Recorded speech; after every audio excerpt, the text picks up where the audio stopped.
네. 그러면 세 번째 시간 이어서 하겠습니다.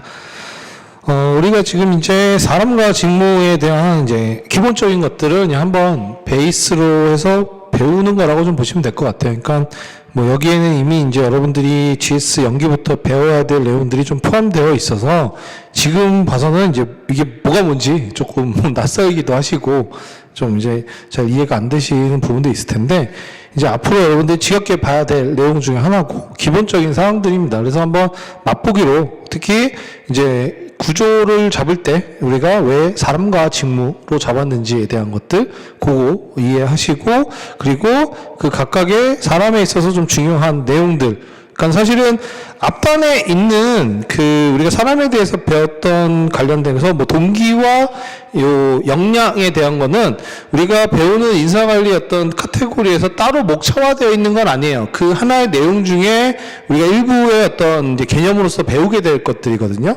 그러니까는 우리가 뭐 예를 들어서 이제 지금 이제 직무와 사람에 대한 내용들로서 배우는 건데, 이제 우리가 개별적으로 이제 연기부터 시작을 하면 이제 직무에 대한 이제 직무 관리, 그쵸? 그 다음에 이제 확보, 개발, 평가, 보상, 유지, 방출. 이렇게 이제 배우는 내용들이잖아요. 그쵸?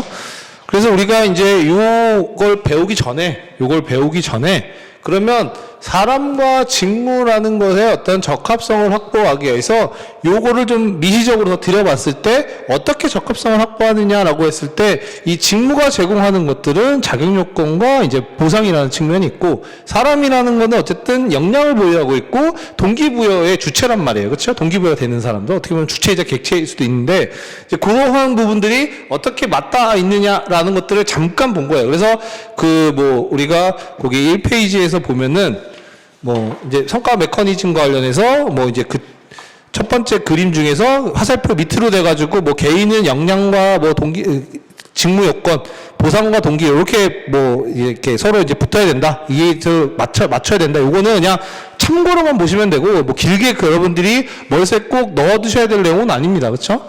근데 그냥 중요한 거는 적합성을 확보해야 된다 이 정도고 그러면 각각의 개별에 대한 관리들은 뭐가 있느냐 이제 요 내용들이 실질적으로 더 중요하죠. 그래서 사람에 대한 것들에서 배운 것 중에서 우리가 뭐 역량 뭐 동기 부여 이런 것들을 아까 전에 봤었는데 얘네들은 역량은 뭐 개발에도 나오고요. 평가에도 나오고 뭐 그렇게 나오기 때문에 요 안에서 이제 배울 거예요. 역량에 대한 개념들이 나오고 유형에 대한 것들이 나오고 동기부여는 이제 유지 파트에서 이론에 대한 내용들 그다음에 모티베이션 프로그램에 대한 것들 뭐 이런 것들을 이제 배울 거고요. 그렇죠? 다만 이제 이 직무는 어쨌든 우리가 직무를 관리를 해야 되는 건데 이 직무 관리해야 되는 것들은 어떻게 보면은 우리가 인사 관리하는 데서 가장 기본적인 토대가 되는 거라고 보시면 돼요. 아까 1교시 때도 잠깐 말씀을 드렸지만 우리가 어떻게 할까요? 이 인사관리가 직무와 사람 두 인자를 어떻게 관리하는 거라고 그랬잖아요. 그러면 가만 보면 이제 그런 거죠. 사람에 따라서 직무가 더 중요하지. 아니야. 우수한 인재 확보하는 사람이 더 중요한 거지. 일은 우수한 애 뽑아놓고 걔가 잘할 수 있는 일 맡기면 돼. 이렇게 약간 사고방식이 다를 수 있죠. 그렇죠? 그래서 이 둘 중에 어디에 더 포커스를 두느냐 어디에 더 중심을 두느냐에 따라서 우리가 배우는 게 뭐예요? 나중에 직무 중심의 HRM이냐 사람 중심의 HRM이냐 라는 것들을 다루게 돼요. 다루게 됩니다. 그렇죠? 자, 이 내용만 보면 뭐예요? 이 둘 중에 어디에 더 중심이에요? 직무를 중심으로 해서 HR을 꾸려가는 직무를 베이스 직무가 기초라는 거죠. 기본. 직무를 베이스로 해서 직무를 기본으로 해서 HRM의 시스템을 구축해 나가고 HRM을 운영하는 게 직무 중심인 거고요. 반면에 사람 중심은 사람을 기초로 해서 HRM을 구현하는 게 바로 사람 중심의 HRM입니다. 이게 어떻게 보면 이제 큰 화두죠. 그렇죠? 근데 이게 역사적으로 보면 서양은 오로지 요거예요. 오리진은 아닌데, 뭐, 실제 지금도 그렇지만, 서양은 직무 중심의 HRM이에요.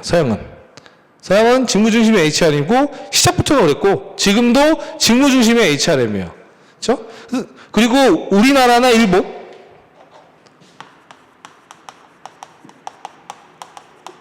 일본은 전통적으로 하면서 예전에 산업 발전하면서 사람 중심 HRM으로 해왔어요.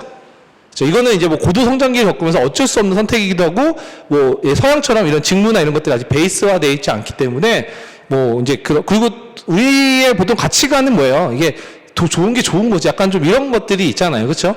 장유 유서 막 이런 것들이 있다 보니까 사람이 더 중요하게 생각을 했던 부분도 있어요. 그래서 사람 중심의 HRM이 이렇게 되어 왔어요. 그렇죠? 이렇게 큰 흐름이 있는데, 근데 우리가 배우는 것들은 다 어디서 온 거예요? 이 내용들은 다 서양에서 온 거예요. 미국이나 경영학이 뭐예요? 미국에서 시작한 거잖아요. 그렇죠?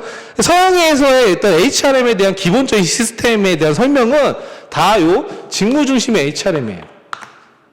직무 중심의 HRM이에요. 그쵸? 그러니까 직무를 기반으로 해서. 얘네들은 그런 거 좋아해요. 딱 합리적이고, 딱딱 뭔가 이게 뭐 맞는 기준들이 있는 뭐 이런 것들을 좋아하잖아요. 근데 여기에 사람이 들어가면 좀 뭔가 유연성 있고, 유두리 있고, 우리는 좀 그런 게 강하잖아요. 그쵸? 그런 것들에 대한 차이인데, 우리가 배우는 거는 대부분 직무 중심의 HRM을 기준으로 배워요. 그렇죠? 그리고 여러분도 직무 중심의 HRM을 좀 더 뭐 선진적이라는 표현은 그렇지만 합리적인 시스템이라고 이해하는 게 더 낫습니다.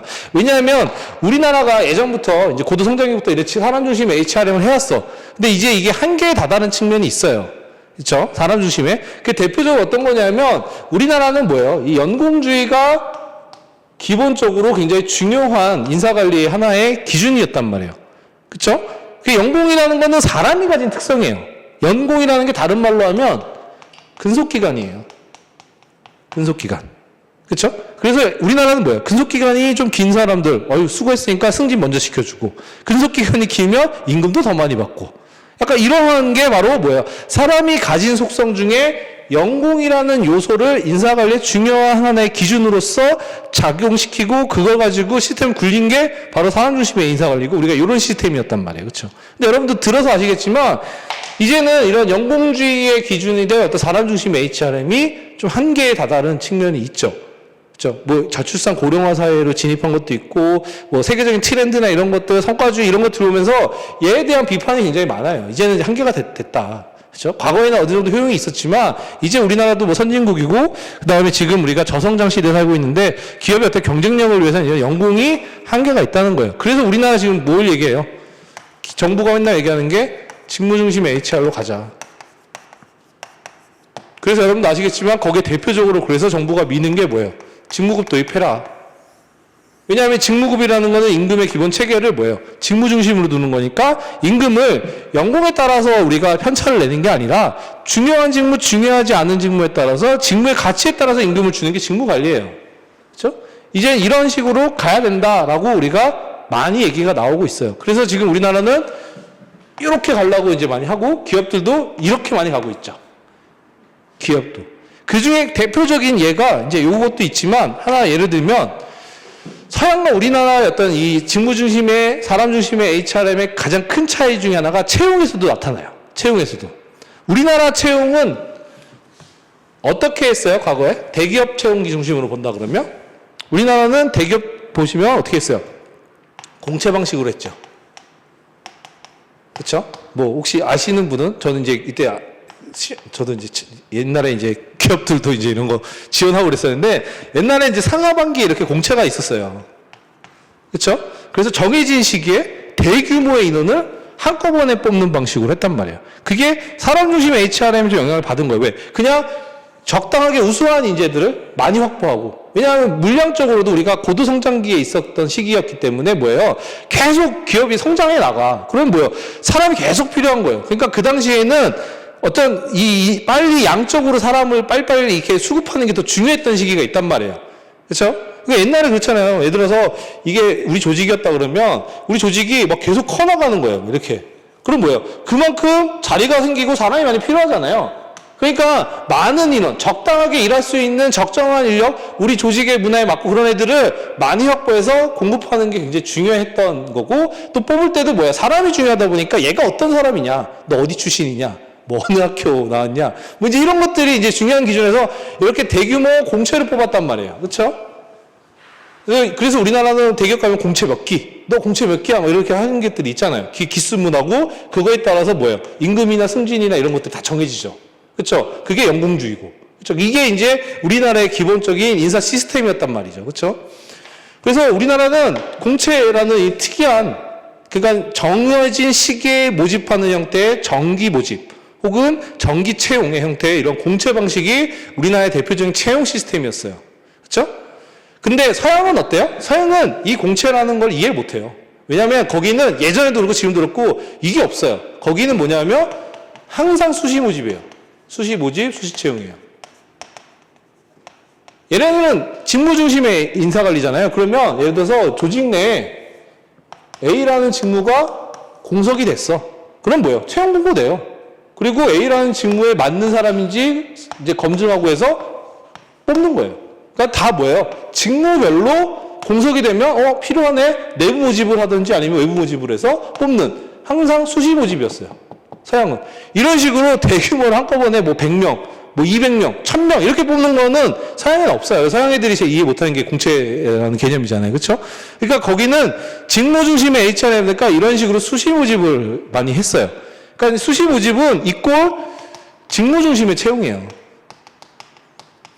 그러니까 직무 관리라던가 직무에 대한 것들이 다 체계화가 되어 있어야 뭐예요? A 직무가 공석이네 그러면 A 직무에 대한 내용들을 보고 이런 과업을 하고 그다음에 이런 자격 요건이 필요하네. 그걸 토대로 모집 공고 올리고 어떤 사람들이 지원하면 거기에 해당하는 자격 요건들이나 경험들을 갖췄는지 검증해서 채용해서 바로 투입. 이런 시스템이 서양의 기본적인 모습이고 직무 중심의 HRM이란 말이에요. 그렇죠? 그게 이게 수시 모집, 수시 채용이란 말이에요. 요런 차이가 있어요. 근데 지금 대기업이 어떻게 하고 있어요? 우리나라가. 공채 점점 없어지고 있어요. 줄이고. 어디로 가요? 일로 가죠. 일로 가죠. 이것도 하나의 중요한 이슈 중에 하나예요. 우리나라 채용 트렌드에서 채용이 수시 모집으로 가고 있어요. 이제는 뭐 지금도 거의 없어졌지만 앞으로 이런 공채를 보기 힘드실 거예요. 거의 아예 언제 없어질 거예요. 공채가. 그래서 여러분들이 이거 일례로 확인을 어떻게 해보냐면 뭐 LG나 뭐 SK나 현대자동차나 이런 대기업들 가면은 이제 채용 사이트가 따로 있어요. 얘네들 채용 사이트가 뭐 사람이 이런 데 쓰지 않잖아요. 얘네들은 채용 사이트가 있단 말이에요. 뭐 인재 관련돼서 거기에 가면은 이런 직무 중심의 채용으로 하는 형태의 그러한 내용들이 많아요. 그러니까는 이제는 이런 식으로 대규모 공채는 지향하고 이제는 이러한 직무 중심의 채용으로 수시 모집 형태로 넘어오고 있다. 그렇죠? 그래서 이런 직무 중심의 채용이 되려고 그러면 뭐예요? 사람들이 이런 A라는 직무를 기업에서 뽑는데 LG에서 뽑는데 그러면 A라는 직무가 어떤 일을 하는지 알아야 내가 이게 직무가 내가 잘할 수 있는 거냐면 지원을 할 거고 그리고 기업 입장에서도 어떤 직무인지 홍보를 해야 그 사람들이 적합한지 이런 것도 검증할 수 있는 뭐 이런 기준 되잖아요. 그래서 이런 사이트 가면은 직무에 대한 설명들이 되게 많이 나와요. 뭐 예를 들어서 R&D 직군에 대한 설명, 직무에 대한 설명 나오고 뭐 현직자 인터뷰가 동영상으로도 나오고 뭐 그다음에 브이로그처럼도 나오고 막 이러면서 이게 뭐예요? 서양처럼 이제 직무 중심의 채용, 수시 채용으로 넘어오기 때문에 그러고 이제는 대부분 수시 채용이 될 거예요. 그래서 이제 그렇게 예언하시는 분들도 많아요. 이제는 신입사원을 뽑는 케이스들이 더 줄 거다. 그러니까 왜냐하면 결국 이렇게 뽑는다는 건 뭐예요? 결국은 즉시 전력감을 필요로 하는 거고 이제 옛날 이럴 때는 뭐예요? 아무것도 모르는 대학생 졸업한 애들 뽑아서 뭐예요? 뭐 교육시키고 보내잖아요. 그러니까 이제 너는 이제 봤더니 뭐 성적이나 이런 거 고려해서 너는 이 부서로 가, 뭐 절로 가. 그래서 뭐 이제 하는 거고 이때는 중요한 게 뭐예요? 조직에 대한 어떤 충성심. 나는 공채 몇 기야? 뭐 이런 게 더 중요하던 시기였던 거죠. 그래서 뭐 얘네들이 일을 당장은 못 하더라도 뭐 시켜서 뭐 사원 대리하면은 그래도 어느 정도 하니까 이런 시대였던 거죠. 그때는. 그렇죠? 근데 지금은 이제 그런 시대가 아니에요. 더 빠르고 빨리빨리 어떤 기업이 발전해 나가야 되겠다. 뭐 적응해 나가야 되기 때문에 치잖아요. 그래서 이제는 신입에 대한 채용이 사실 더 어려워질 수 있어요. 왜냐하면 서양도 실제로 그래요. 서양도 이런 직무를 하는데 뭐 이 직무 자체가 뭐 아주 주니어 레벨의 직무라 그러면 뭐 신입을 바로 뽑을 수도 있지만 대부분 어떤 그 관련된 분야의 경험이 없거나 그러면 채용되기가 어려워요. 그래서 서양은 무급 인턴 같은 거 막 대학생들이 뭐예요? 방학 때 뭐예요? 학교 가서 그러니까 뭐 기업이나 이런 데 가서 무급 인턴 같은 것들을 하잖아요. 그게 왜냐하면 그거에 대한 내가 이 직무를 나중에 취업을 하고 싶어 그러면 거기에 대한 관련된 경험을 쌓기 위해서 서양은 막 무급 인턴도 하고 막 가서 그러는 거예요. 그런 경험들 쌓기 위해서. 그래야 채용이 나중에 될 수 있으니까. 근데 우리나라에서는 이제 무급 인턴이 법적으로 힘들잖아요. 그렇죠? 서양은 가능한데.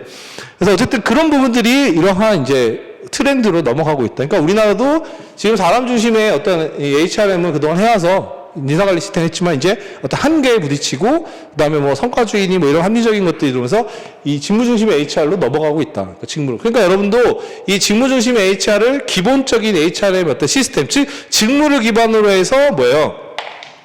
이런 직무가 명확하게 확정이 되면 이 직무를 기반으로 해서 사람 뽑으면 되고, 그렇죠? 이 직무에 필요한 역량을 개발시키면 되고, 그 직무에 맞는 평가를 하면 되고, 그 직무의 가치에 맞는 보상을 하면 되고, 그렇죠? 직무에 유지할 수 있도록 뭐 그런 동기부여 방안을 한다던가, 그 직무가 없어지거나 뭐 바뀌어서 필요 없어지면 방출을 한다던가. 그게 뭐예요? 직무를 모든 걸 다 기반으로 해서 학계평 계획이 쫙 짜여져 있는 거죠. 그래서 뭐 교과서 보면은 이렇게 되어 있어요. 뭐 직무가 되어 있고, 뭐 여기에 뭐 학계평 보유반 이런 식으로. 그러니까 결국 직무가 뭐예요? 메인이고 이게 기준이라는 거죠. 그게 직무 중심의 HR이면 여러분도 뭔가 이 합리적인 시스템 혹은 우리가 조금 더 구현해야 될 인사관리는 직무 중심의 인사관리다라는 것들 좀 머릿속에 넣고 책을 보시는 게 좋고, 이런 부분들은 좀 비판적으로 바라보셔도 괜찮아요. 왜냐하면 결국 문제가 나온다 그러면 지금 우리가 처한 이러한 상황들에 맞춰서 그럼 우리가 어떻게 해야 되느냐, 이러한 형태로 문제가 나올 거란 말이죠. 그러면 과거에 뭐 이러한 이제 공채가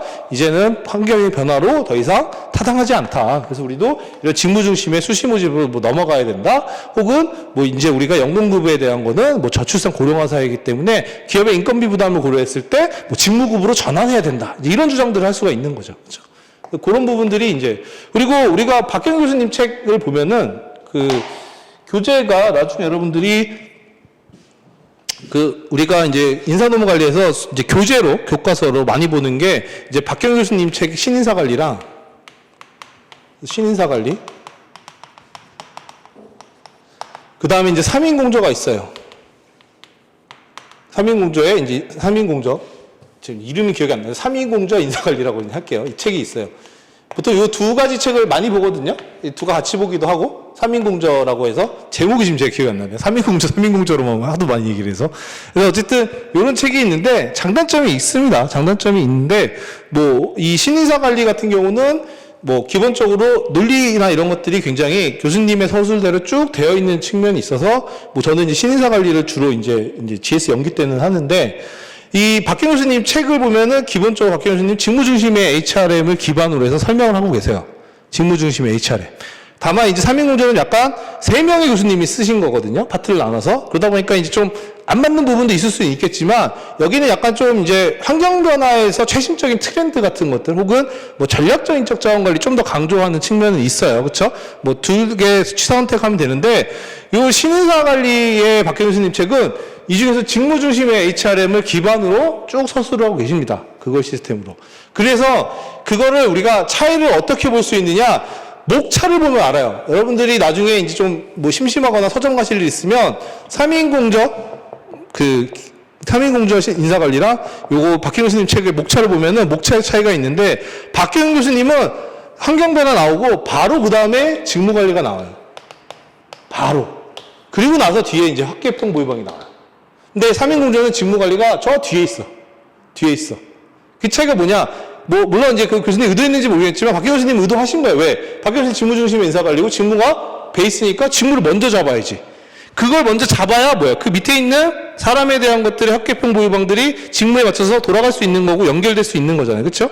그래서 박경 교수님은 처음에 직무관리가 먼저 나와요. 직무 중심의 인사관리. 그래서 여러분들이 직무에 대한 것들은 기본적으로 잘 정리를 다 해두셔야 돼요.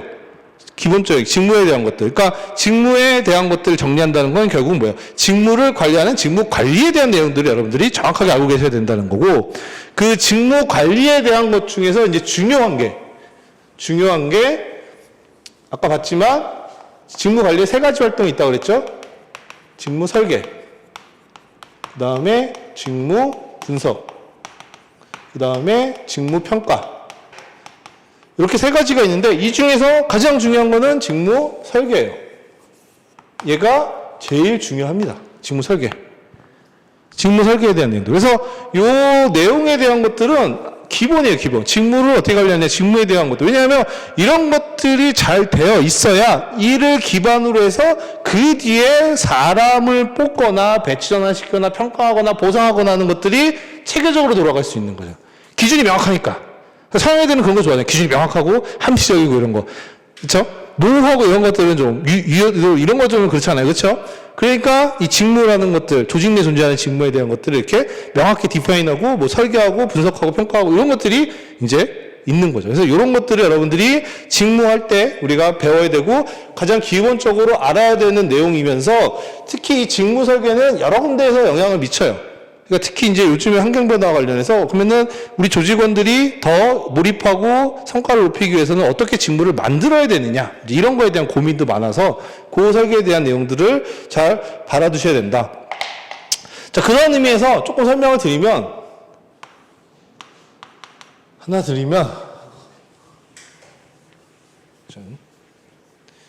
자, 직무 설계에는 이제 뭐 세 가지 영역이 있다. 그러니까 광의의 의미로 이제 박희영 교수님이 설명하시는데, 이제 광의의 의미로 직무 설계에는 뭐 직무 구조 설계가 있고, 과정 설계가 있고, 근무 설계가 있다. 그렇게 설명하는데 그건 차치하고 제일 중요한 거는 이제 직무 구조 설계에 대한 내용이에요. 구조 설계. 구조. 스트럭처 같은 내용이죠. 구조. 직무 구조. 그럼 직무 구조 설계가 뭐냐라고 했을 때, 여러분들이 요거는 이제 꼭 알아두시면 돼. 우리가 직무가 이렇게 있을 때, 이거. 직무가 하나의 직무가 이렇게 있다고 하면은 직무에는 두 가지 측면이 있어요. 수평적인 측면. 이거를 이제 A 직무라고 할게요. 그렇죠? 수평적인 측면이 있고, 그다음에 수직적인 측면이 있어요, 직무에. 구조니까. 그렇죠? 수직적인 거. 그러면 우리가 수평적인 측면은 뭐냐라고 하면, 직무에서 수평적인 측면, 수평적인 구조는 뭐냐면 과업의 종류와 수를 얘기합니다. 과업이 뭐냐면 태스크라고 얘기를 하는데, 예를 들어서 인사직무면 인사직무를 수행하기 위해서 해야 될 일이 있죠. 뭐 채용 공고를 올린다던가, 인사계획안을 작성한다던가, 그렇죠? 그 다음에 뭐 급여 계산을 한다던가, 뭐 보상을 한다 그러면 그런 식의 태스크들, 과업, 이런 것들을 종류와 수를 우리가 수평적인 측면이라고 불러요. 그렇죠? 반면에 수직적인 측면은 뭐냐라고 했을 때, 이거는 우리가 권한과 책임이라고 얘기를 합니다. 예를 들어서 팀장이라는 직무가 있다라고 했을 때, 그 직책에 더 가깝죠. 어쨌든 쉽게 얘기해서 팀장이라는 직무가 있고, 그냥 아무 보직도 없는 뭐 일개 사원의 직무가 있어요. 그럼 뭐예요? 팀장님이 권한과 책임이 더 많겠죠. 당연히. 그렇죠? 권한과 책임이 많다는 거는 그만큼 의사결정 권한이 있다는 거예요.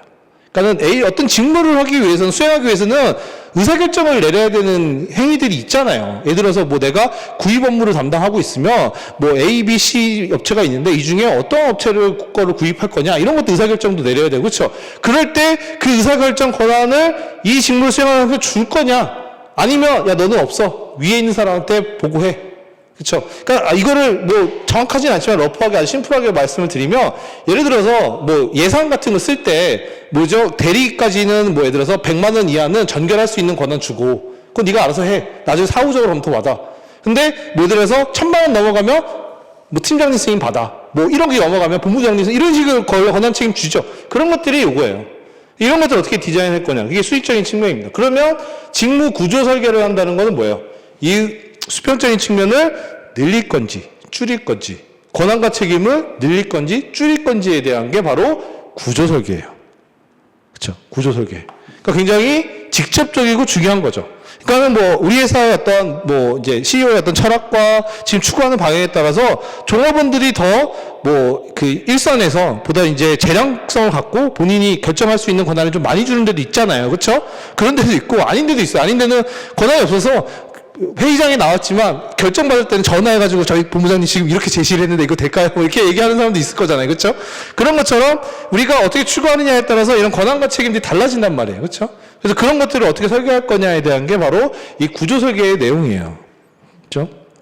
그리고 과업과 종류의 수를 어떻게 할 거냐. 그렇죠? 요게 이제 구조 설계고, 이게 굉장히 중요한 내용인데, 여기에는 이제 역사적인 어떤 흐름도 있고 이론적인 내용도 이제 여기에서 나와요. 그래서 이제 이게 중요한 부분들인 건데, 과거에는, 예전에 이제 우리가 과거에는 뭐 이제 산업혁명이 시작이 되고 이제 산업화가 막 되던 이제 시기에, 그러니까 옛날 이제 우리나라 말고 서양에서 이제 산업혁명 이후에, 그때 그때 이제 이전 시대, 그러니까 뭐 프리히스토릭이라고 얘기할 수도 있는데 경영학적으로 따진다 그러면 옛날에 이제 산업이 막 발전하니까 뭐 공장들이 생기고 그럴 때 그때 무슨 경영학이 있었겠어요. 막 주먹구구식으로 관리하고 막 그런 시대가 있죠. 생산 관리도 뭐 체계적으로 안 돼 있고. 그러니까 비과학적으로 공장 관리를 하고 뭐 사람 관리를 하던 시대가 있었어요. 근데 이러한 시대를 이제 벗어나서 뭐 영웅이라고 표현하기는 어렵지만 테일러라는 사람이 미국에서 이제 나타난 거죠. 이 사람이 이제 과학적 관리법이라는 거를 주창을 합니다. 그러니까 이 사람이 전형적인 뭐 우리가 그 MBTI를 보면 뭐 T적인 사람인지 어떻게 모르겠지만 이 사람이 봤을 때 지금 이 사람이 이제 실제로 이제 철강회사에서 관리도 하던 사람이고 그런 사람이에요. 이 사람 봤더니 개판인 거야. 제가 봤더니 이게 뭐 관리도 제대로 안 되고 이러니까 뭐 종업원들이 왜냐하면 우리가 얘가 어느 정도 일을 하면 어느 정도 생산량이 나온다 이런 걸 알면 얘가 지금 농땡이 치는지 열심히 일하는지 이런 거 알 수가 있잖아요. 그러니까 예전에 그런 게 없다 보니까 종업원들이 일부러 막 태업하고 막 이런 게 굉장히 많았었어요. 그러니까 그리고 기준들이 없으니까 관리도 어렵고 그러니까 봤더니 이 개판인 거야. 이게 아닌데 이걸 좀 더 체계적으로 과학적으로 좀 관리하는 거를 이제 연구하고 그것들을 이제 주창한 게 과학적 관리법이나 이름으로 테일러가 만들어낸 거죠. 그래서 과학적이라는 이름 붙인 거예요. 뭐예요? 이때는 비과학적이었다는 거죠. 주먹구구식이었다는 거죠. 그래서 이 사람이 어느 정도냐면 이 사람은 이제 실제로 작업하는 사람들 옆에 가서 초시계로 재.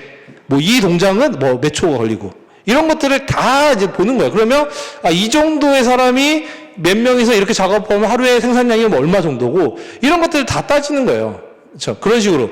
그래서 그 다음에 뭐 그거를 이제 과업과 뭐 동작에 대한 연구, 뭐 매뉴얼화 이런 것들을 다 시키는 거죠.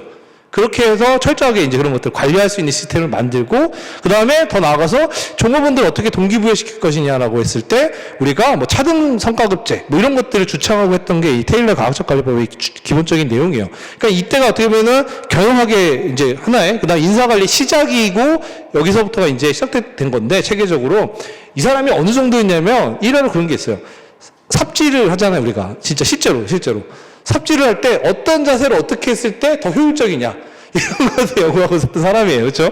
그런 어떻게 보면은 요즘 말 효율충 막 이런 그런 사람인데 그러니까 이런 사람들이 이제 이런 사람이 그걸 다 만든 거죠.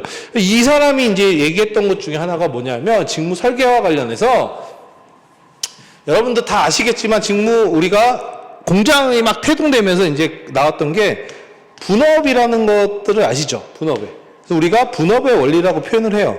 이 분업의 원리가 최초에 나온 게 이제 아담 스미스의 이제 국부론에 나와요.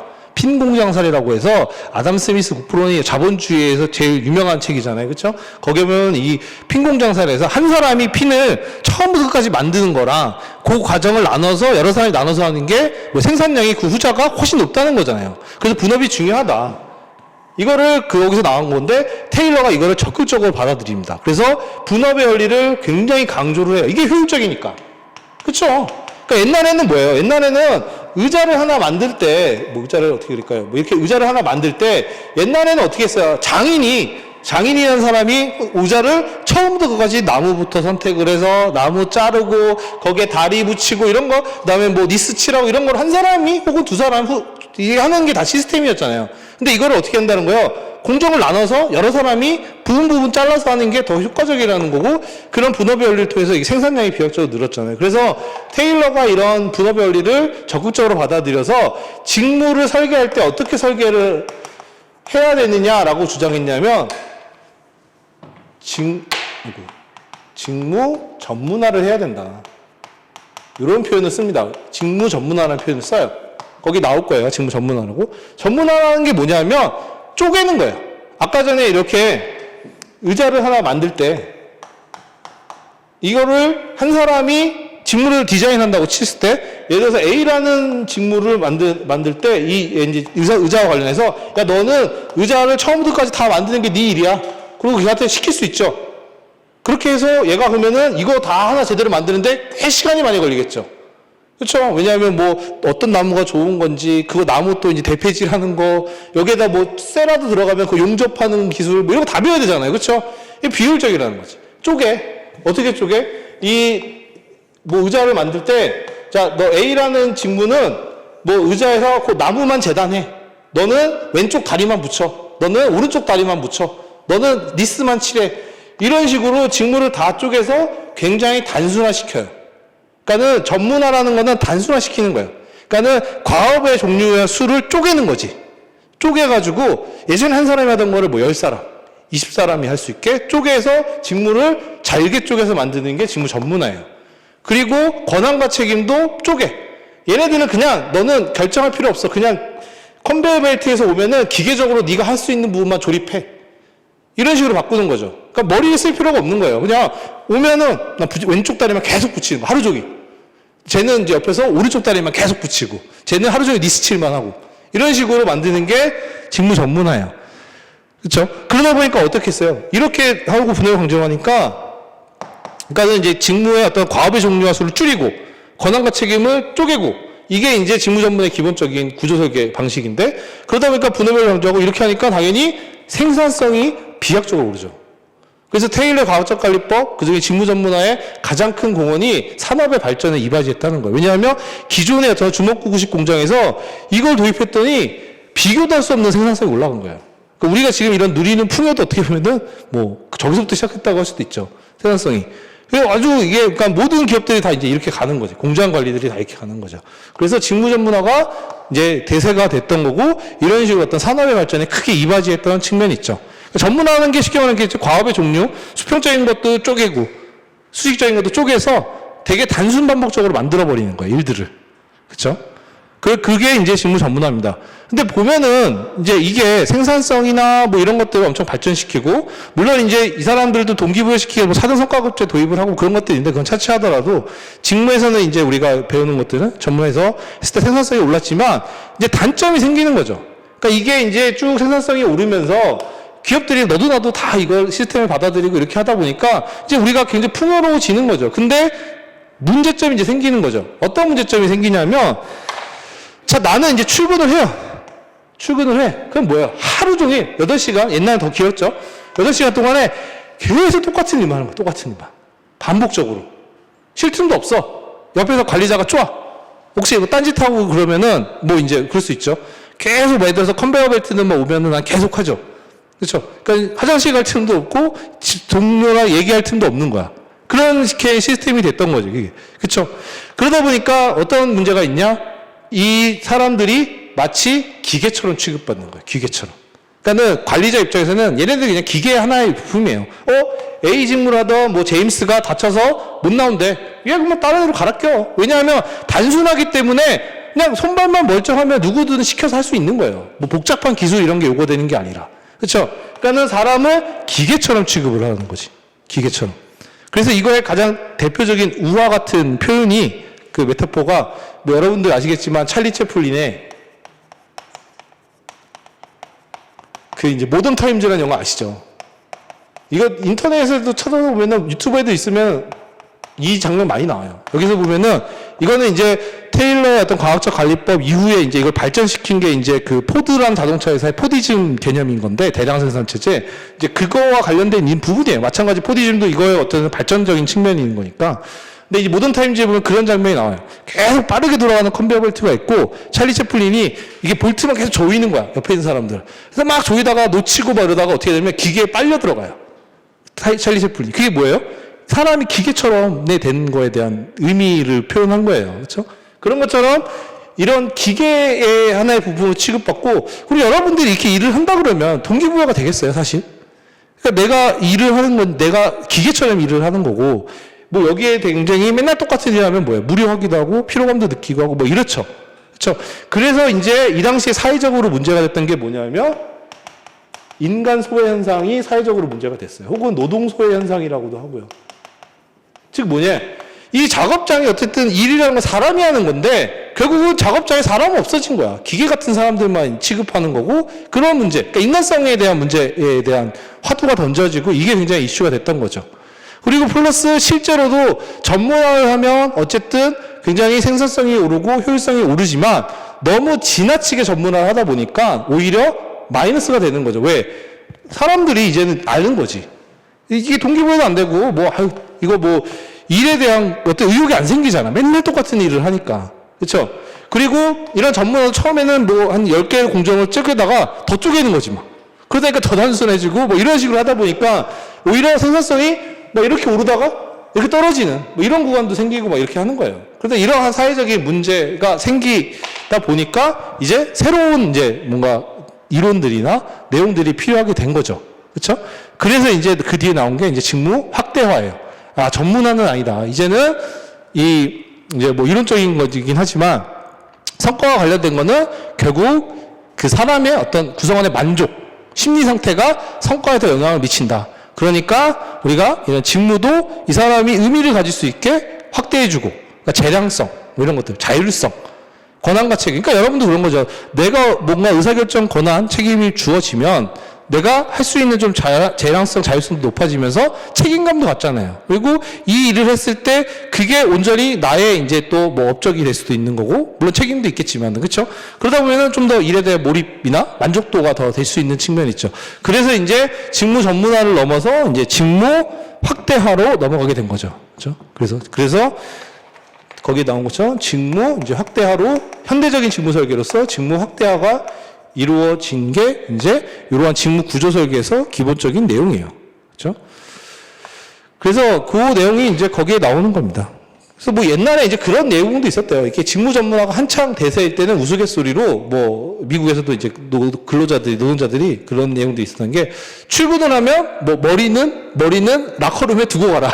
이런 식으로. 왜냐하면 일할 때는 머리가 필요 없는 그런 시스템이니까 머리는 두고 가라. 이제 이런 식의 뭐 얘기도 있었다고 하는 정도로 이 전문화가 이제 그러한 형태로 어쨌든 분업연리를 강조해서 일을 하는 건데 결국 이제 지나치면 모든 문제가 되잖아요. 그렇죠? 그래서 이제 새롭게 등장한 게 이제 전문화가 아니라 확대화. 이제 단순화하던 걸 이제 늘리는 거지. 이제는. 사람들이 이제 어떤 요구 그런 것들이 있다 보니까 재량성, 자율성을 늘리면서 이제 변화하는 방향으로 흘러간 거죠. 그렇죠? 그런 부분들이 이제 우리가 직무 설계에서 배우는 중요한 내용이에요. 그래서 좀 보면은 한번 볼까요? 좀 보면은 맛보기로 한번 볼게요. 4페이지 보시면 이제 직무 설계, 직무와 관련해서 직무 설계가 제일 먼저 나오죠. 그래서 직무 설계라는 거는 조직 목표를 달성하고 개인의 목표를 만족시키기 위해서 조직이 수행하는 여러 직무들 간의 내용, 기능, 관계를 설정하고 그 수행 방법을 결정하는 활동이다. 이렇게 되어 있어요. 이거를 이제 여러분들이 알아두시면 되는 건데, 이런 직무 설계에는 구조 설계, 과정 설계, 근무 시간 설계가 있죠. 그렇죠? 그래서 이 중에서 구조 설계가 제일 중요한 거고, 요거를 협의의 직무 설계라고 얘기를 합니다. 그렇죠? 왜냐하면 박경 교수님은 직무 설계를 좀 광의의 의미로 정의하고 계시기 때문에 이렇게 직무 설계의 범위를 얘기하시고 직무 구조 설계를 협의로 직무 설계로 얘기하는데, 다른 책들을 보면은 그냥 직무 설계하면은 구조 설계를 바로 얘기하는 데도 많아요. 광의로 정의하진 않아서. 그렇죠? 그래서 그런 것들은 나중에 책을 보실 때 좀 잘 구분해서 보시면 됩니다. 그래서 직무 구조 설계가 있고, 구조 설계가 제일 중요한데 뭐 자크래프틱은 그냥 넘어가시고요. 그래서 직무 구조 설계에 대한 기존 이론이 바로 본업의 원리에 대한 핀공장 사례 얘기가 나오죠. 그렇죠? 자, 이거를 적극적으로 받아들인 게 테일러의 과학적 관리법이에요. 그렇죠? 그래서 이 과학적 관리법이 인사관리에서 굉장히 혹은 경영에서 굉장히 중요한 내용을 담고 있죠. 여기서부터 시작이다라고 할 수 있습니다. 학문적인 것들이 쉽게 얘기하면. 그래서 이런 직무 설계에 대한 기존 이론이 있고, 그러면 왜 직무 설계가 왜 중요하느냐? 이런 걸 잘 봐야 된다는 거예요. 아, 직무 설계 그래 중요해. 이렇게 얘기는 들었어. 그러면 왜 중요한데? 라고 했을 때 여러분이 답을 할 수 있어야 된다는 거예요. 그렇죠? 그러니까 이런 부분들 여러분들이 유심히 잘 봐야 된다는 거죠. 그러니까 직무 설계가 중요하다라고 했을 때 왜 중요한지를 여러분들이 설명할 수 있어야 된다는 거예요. 왜 중요하느냐? 자, 직무를 어떻게 설계하느냐에 따라서 인사관리 개별 기능이 영향을 받게 된다. 자, 여기에 근저에 깔려 있는 사고가 뭘까요? 직무가 달라지면 인사관리 개별 기능도 달라진대. 직무 중심의 HRM이기 때문에 그런 거죠. 왜? 이 직무 중심의 HRM에서는 직무를 기반으로 해서 학계평 모의반 개별 기능들이 다 돌아가는 시스템이잖아요. 그러면 베이스가 기초가 달라진 거야. 그렇죠? 그러면 뭐예요? 다 달라지는 거죠. 그렇죠? 그러니까 그만큼 직무 설계가 중요한 거죠. 그러니까 여러분들이 이런 거 읽을 때 그 맥락이나 이런 것들을 잘 봐두셔야 되는 거예요. 직무를 어떻게 설계하느냐, 인사관리 개별 기능을 영향을 받게 된다. 아, 직무 중심의 HRM이고 때문에 그렇구나 라는 것들을 떠올려 볼 수도 있는 거죠. 그래서 뭐 구체적으로 보면 개별 기능에서 필요한 인력의 양가질이 달라지고, 그렇죠? 직무 설계를 어떻게 하느냐에 따라서 얘들은 우리가 전문화했어요, 직무 설계를. 그럼 뭐예요? 우리가 필요한 인력은 뭐예요? 똑똑한 인력 필요 없어. 단순하게 빨리 일할 수 있는 애들이면 되는 거죠. 필요한 인원이 달라지죠. 근데 우리가 직무 확대화했어. 그럼 어떻게 돼요? 의사결정 권한도 있고 책임과 판단을 해야 되니까 똑똑한 애들이 좀 필요하겠죠. 그리고 이런 경험도 있는 애들이 필요하겠죠. 그러니까 즉 직무 설계를 어떻게 하느냐에 따라서 우리가 필요한 인력의 양과 질도 달라지고 교육훈련의 필요성도 달라지죠. 전문화하면은 교육훈련이 크게 중요하지 않아요. 왜냐하면 단순 반복적인 일이잖아. 그러니까 처음에 뽑으면 야, 이 일은 이렇게 하는 거야 라고 알려주면 끝. 뭐 얘를 채용해서 나중에 무슨 추가적인 교육훈련 이런 건 사실 의미가 없죠. 단순 반복적인 일만 계속 하는 거니까. 그렇죠? 그래서 옛날에는 이런 테일러의 과학적 관리법 시대나 요 초기에는 인사관리의 개별 기능 중에서 교육훈련은 그렇게 중요한 기능이 아니었어요. 그 당시에는. 그렇죠?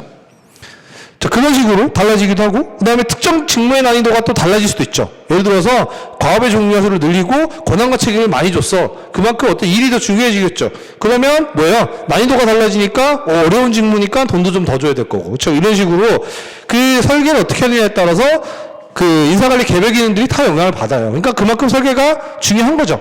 그러니까는 우리 인사관리의 모든 거에 기초가 되는 직무를 어떻게 디자인하느냐, 설계했느냐에 따라서, 그쵸? 우리가 건물을 지을 때도 구조를 어떻게 잡느냐에 따라서 모양이 다 달라지듯이 달라진다는 거예요. 그래서 직무 설계가 중요하다라고 얘기할 수 있는 거예요. 그러니까 왜 중요하느냐라고 하면 이런 직무 설계의 내용에 따라서 인사관리 개별 기능들이 다 영향을 받기 때문에 직무 설계가 중요하다라고 얘기할 수 있는 거죠.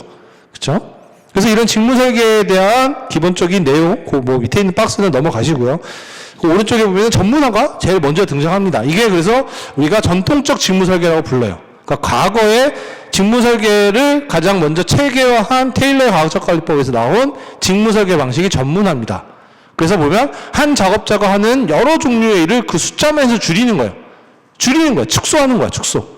그러니까 분업의 원리를 강조하니까 쪼개서 단순화시키는 식으로 축소하는 게 직무 전문화다. 그래서 이거를 전문화시키는 방법에 따라서 자 나오죠. 수평적 직무 전문화는 건 뭐예요? 우리가 직무 구조 중에 수평적 측면은 과업의 종류와 수라고 그랬죠. 그러니까 과업의 종류와 수를 줄여서 단순 반복적인 공정으로 바꾸는 게 분업화시키는 게 수평적 직무 전문화고, 수직적인 거는 뭐예요? 책임과 권한과 책임을 쪼개는 거죠. 그렇죠? 그렇게 좀 볼 수도 있고. 이러한 직무 전문화가 가지는 장단점. 자, 이런 것들이 나오면 이제 기본적으로 알아야겠죠. 근데 이제 이것들 여러분들 보실 때 이거를 장점, 단점, 기업 측, 근로자 측 이거 볼 때 이거 그냥 외우면 금방 잊어버려요. 여러분들이.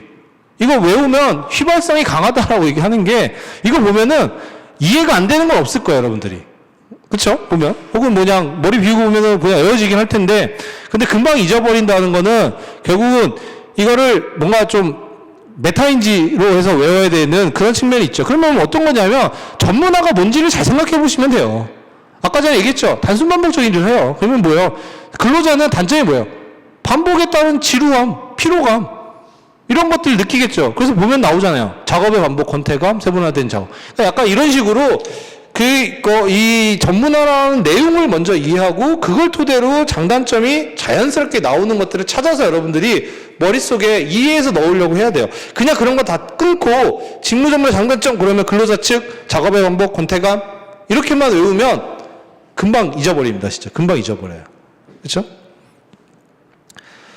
그렇죠. 그러니까 이게 이제 근로자 측의 단점이면 기업 측에는 이 근로자 측의 단점이 장점으로도 작용하는 거예요. 왜? 단순 반복적인 일을 여러 개를 빠니까 분업의 원리를 강조하다 보니까 뭐예요? 생산성이 높아져. 그런 측면이 있는 거죠. 그러니까 이게 어떻게 보면은 서로 대립되는 측면이 있죠. 그러니까는 여러분들이 공부하실 때도 이제 그런 부분들을 잘 좀 요런 것 좀 하셔야 돼요. 그러니까 인사관리를 그냥 무턱대고 외우려고 하면 진짜 금방 잃어버립니다. 뒤돌아서는 까먹고 막상 쓰려고 그러면 어떻게 써야 될지 막막하고 막 이런 경우가 있어요. 그래서 최대한 우리가 그러니까는 항상 강조하는 게 먼저 보고 암기를 하려고 하지 마라. 이거 암기를 하려고 하지 마라. 이거 보고 이게 전문화가 이런 내용이니까 이런 장점이 나오겠네. 이런 단점이 당연히 이런 이유니까 생기겠네. 이런 부분들을 여러분들이 떠올리면서 그걸 가지고 머릿속에 넣어야 돼요. 그러니까 우리가 하나만 보면은 기억을 금방 잃어버려요. 근데 연관된 뭐 이런 것도 있잖아요. 예를 들어서 A라는 것들을 기억하는 방법 중에 하나인데 우리가 A라는 것도 이것만 보고 외우면 금방 잃어버려요. 근데 뭐 예를 들어서 A라는 인물의 뭐 고향은 뭐고 뭐 얘네가 뭐 어떤 가족 관계가 있고 뭐 무슨 학교를 나왔고 뭐 이런 것들이 좀 종합적으로 되면 훨씬 더 이게 기억이 더 오래 남거나 더 잘 기억되는 측면이 있어요. 실제로 그런 측면들이. 그렇죠? 그러니까 여러분들이 예를 들어서 이게 직무 전문의 장단점이다. 그거에서 장단점 내용에서 딱 그 포커스만 돼서 작업의 반복, 권태감, 세분화된 작업에 대해 이렇게만 보려고 하지 말고 이 직무전문화라는 게 뭔지를 먼저 떠올려보고, 아, 단순화시키니까 단순 반복적인 일을 하니까 당연히 종업원들은 반복적으로 하다 보면 필요하겠네. 대신에 기업 측은 뭔가 그 생산성을 높일 수 있겠네. 뭐 이런 식으로 약간 뭐 스토리적으로 조금 이렇게 공부를 하시고 하는 게 훨씬 좋습니다. 그러면 나중에 암기할 필요가 없어요. 사실 암기할 필요가 없어요. 그러니까 어떤 거는 무조건 외워야 되는 것도 있지만 대부분의 것들은 이렇게 좀 논리적으로 연결돼서 이제 좀 볼 수 있는 것들이 좀 많아요. 그렇죠? 자, 그런 부분이다. 그래서 이런 장단점이 있고, 자, 이게 아까 전에 말씀드렸듯이 이러한 직무 전문화가 문제가 있다는 거죠. 그래서 처음에 나온 게 뭐예요? 4페이지로 소외 문제가 나왔잖아요. 소외 문제. 이게 그 당시에 어떤 사회적인 큰 화두였어요. 그러니까 이 사람이 기계처럼 취급받고 인간성이 뭐 상실되는 막 이러한 세태가 이제 반복이 되는 거죠. 그렇죠? 그렇죠. 그러다 보니까 이제 이거에 대한 반발, 이게 이제 문제가 되니까 우리가 인간성을 되찾아야겠다. 그래서 뭐 이거를 노동의 인간화라는 표현으로 씁니다. 그러니까 이런 소외 문제를 해결하기 위해서 노동의 인간화, 이제 이런 표현을 써서 실제로 예전에 이제 우리 시험에서도 한번 나왔어요. 노동의 인간화하는 방법에 대해서 쓰는 것들이 나온 적이 있는데, 그런 부분들이 이제 사회적인 문제가 등장한 거고, 그러면 이제 직무 확대화를 했을 때 그냥 갑자기 하늘에 뚝 떨어져가지고 직무 확대화 이렇게 하는 게 아니잖아요. 그 전에 이 과정에서 많은 학자분들이 연구나 이런 걸 통해서 야, 이거 이런 이론들이 있고 이렇게 하는 게 좋을 것 같아, 막 이렇게 얘기한 것들이 있겠죠. 그래서 이런 직무 확대화로 넘어가게 할 때 이론적인 배경, 이론적인 근거들을 제시한 것들이 몇 가지가 있는데, 그 중에 대표적인 게 허츠버그의 이윤 이론이에요. 우리가 앞에서 하나 봤던 우리가 인사노무 관리에서 중요하게 봐야 되는 이론 중에 하나가 바로 그래서 허츠버그의 이윤 이론입니다. 요거는 간단해요. 옛날에 이제 우리가 요것까지 설명하고 그냥 전체적으로 해서 마무리할 수 있도록 하겠습니다. 허츠버그 이윤 이론은 어떤 의미냐면, 이윤이잖아요. 옛날에는 과거의 사람들은 그렇게 생각했어요. 학자들은. 우리가 직무를 기준으로 했을 때, 직무에 대한 불만족의 반대는 만족이다. 즉, 불만족과 만족은 같은 선상에 있는 양극단의 문제로 봤어요. 그래서 불만족한 요소를 없애주면 만족할 거다, 종업원이. 이렇게 생각을 했던 거죠. 단순하게. 옛날에는. 근데 허츠버그가 연구를 해서 봤더니 아니라는 거야. 종업원이 불만족스럽게 생각하는 것들을 제거하고 이렇게 해도 종업원이 직무에 만족하지는 않아. 이게 무슨 말이에요? 성과가 높아지지 않는다는 얘기예요. 직무에 만족한다는 것은 내가 이 직무를 너무 사랑하고 열심히 해서 성과를 많이 낸다는 건데, 불만족한 걸 없애줘도 만족하지도 않고 성과가 높아지지도 않는 거야. 이상하네 라고 해서 봤더니 뭐였냐? 불만족의 반대는 그냥 불만족 없음. 반대로 만족의 반대는 만족 없음. 즉 뭐예요? 동일한 평면이 아니라 다른 평면이라는 거야. 그렇죠? 그러면 우리가 중요한 건 뭐예요? 불만족한 거를 없애주는 것도 중요하겠지만 우리가 회사 입장에서 성과를 내야 되니까 종업원이 직무에 만족할 수 있도록 해야 되는 거죠. 그러면 이 종업원이 직무에 만족할 수 있도록 만드는 요인이 뭐냐라고 봤더니, 우리가 단순히 생각하기에 뭐 임금 많이 주면 되는 거 아닙니까? 그렇게 생각했겠죠, 하고요. 근데 봤더니 그게 아니라는 거야. 여기 만족에 영향을 미치는 거는 심리적인 것들이에요. 회사에서 인정감을 준다던가, 그러니까 회사, 김대리 잘하고 있고 너를 믿는다, 뭐 이런 인정감, 혹은 책임감, 자율성, 이러한 심리적인 것들이 이 종업원의 직무에 대한 만족감을 주고, 그게 채워졌을 때 뭐예요? 성과를 더 높게 난다는 거야. 즉, 이 직무에 만족시키는 거는 그런 심리적인 요인들이고, 그게 뭐예요? 동기부여에 더 중요하다는 거죠. 그래서 뭐예요? 과거에 이제 이런 식으로 단일화된 게 아니라 나눠서 이 만족하는 요인이 중요한 거잖아요. 기업 입장에서. 그래서 이거를 동기 요인. 그러니까 만족하는 요인들. 그 다음에 불만족한 거는 그냥 위생 요인. 이런 식으로 뭐예요? 두 개의 요인을 구분해서 보게 된 게 바로 이윤 이론인 거예요. 기업 입장에서는 이게 더 중요한 거잖아요. 그렇죠? 그런데 이게 의외로 우리가 생각했던 뭐 보상이나 이런 게 아니었다는 거죠. 그렇죠? 그래서 그런 내용입니다. 그러니까 결국은 뭐예요? 그러면 종업원들 만족시키기 위해서 직무 설계도 뭐예요? 자율성이나 재량권이나 이런 걸 늘려줘야겠네. 자연스럽게. 그래야 만족해서 성과 더 내겠네. 이렇게 갈 수 있던 거죠. 그렇죠? 그래서 그런 게 이제 중요한 이윤 이론의 시사점이에요. 그렇죠? 그래서 이 이윤율 영향을 받아서 이제 직무 확대화 모델 중에 이제 직무 충실화라는 것들이 나오고 이제 그런 것들이 있습니다. 그래서 이런 부분들이 이제 우리가 배우는 내용이라고 보시면 돼요. 그렇죠? 그래서 뭐 그 뒤에 보시면 이제 직무 확대화 모델들 5가지가 막 나오고 이제 이런 것들 여러분 하나하나 공부해 나가는 게 앞으로 해야 할 일입니다. 그렇죠?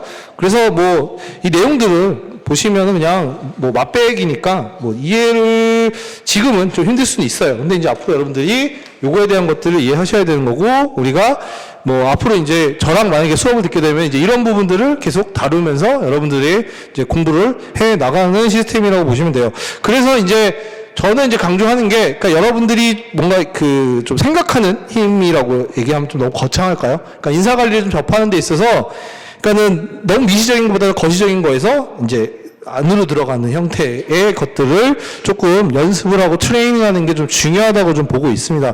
그래야 인사관리에 대한 부담을 좀 더 줄일 수 있고, 여러분들이 좀 더 이제 인사관리 좀 재밌게 공부할 수 있는 부분들이 있어요. 그러니까 이거를 그냥 암기로만 막 보면은 뭐 재미있는 부분도 있지만 지루하죠. 머릿속에 잘 들어가지도 않고. 그렇죠? 그래서 맨날 하는 말이 그랬잖아요. 돌아서면 까먹는다. 뭐 이런 건데 이제 그런 부분들이 돌아서면 까먹지 않게 이제 만들기 위해서 노력을 해야 되는 거죠. 그러기 위해서는 프레임워크를 먼저 잡고 구조를 잡고 그게 머릿속에 먼저 딱 머릿속에 들어가 있어야 거기에 여러분들이 이제 주소에 맞게 퍼즐을 채울 수 있는 거예요. 답안을 쓸 때도 마찬가지예요. 그 구조가 있으면 전체를 펼쳐놓고 여러분들이 이런 이슈와 연관된 부분을 거기서 하나하나씩 체크해서 써 나갈 수도 있는 거죠. 그렇죠? 그러니까는 그러한 틀을 먼저 좀 잘 봐야 된다라고 보시면 될 것 같고, 어쨌든 이렇게 뭐 특강 뭐 바쁘신데 이렇게 시간 내서 와주셔서 들어주셔서 감사하고요. 좀 인사동무 관리를 이해하고 앞으로 좀 접근하시는데 뭐 오늘 특강이 좀 도움이 되셨으면 좋겠습니다. 네, 특강 들어주셔서 감사합니다.